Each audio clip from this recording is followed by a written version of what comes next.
Well, I grew up liking those stories like, every Christmas you'd watch things like Rudolph the Red-Nosed Reindeer or like The Grinch That Stole Christmas. Those were my favorite like holiday specials when I was growing up. So when I was working at Disney, I designed something that's sort of like the reverse of that. It's like the Grinch in reverse, so to speak, about this character who finds Christmas and loves it and decides to try to do it himself. Tim very much developed the story, the concept is his, the main characters, the tone, the look.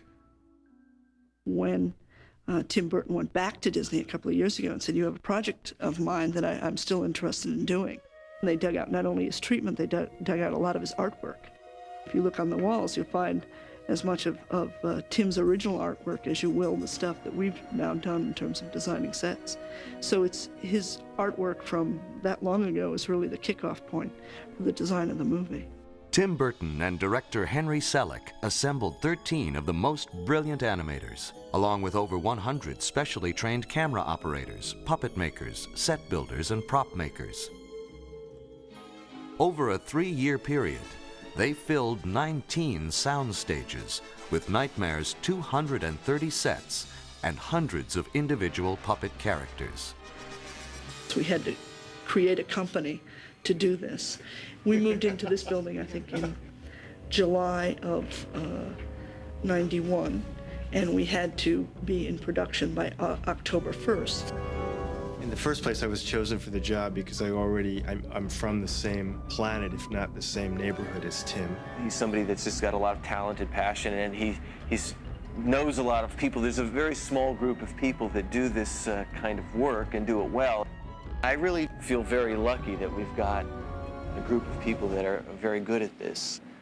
Tim Burton's visually stunning images are accompanied by the music of composer and lyricist Danny Elfman.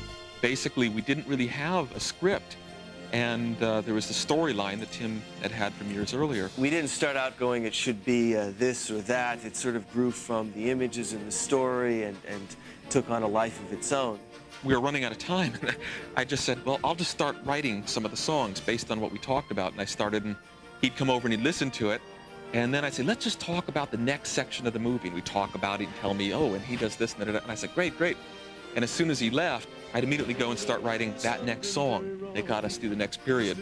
And 3 days later, I'd call him back, and he'd come and listen. Oh, great. And now describe the next couple of scenes. He had pictures of all these characters, and if he didn't, he'd pull out a scrap of paper and draw it for me. So I had some really good visual stimulus to get going. I would say the difference between 3 years worth of work on something like this and 6 or 8 weeks on a score, you can't really compare. We've worked together at least my whole career, in movies and all, and it's just been the greatest collaboration I've been involved with. He's a great songwriter as well as a composer. So there already was Tim and Danny and songs, and because those were very much finalized at an early stage, those were the first things that we went into production on. My team and I work with Henry, the director, doing these storyboards here that visualize and plan what the film's going to be. We do the first visual attack on the film. We storyboard it very specifically.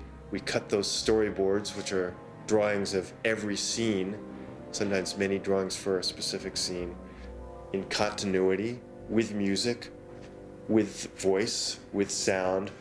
So we've pre-made the movie, at least sequence by sequence, before we ever actually go in and animate it.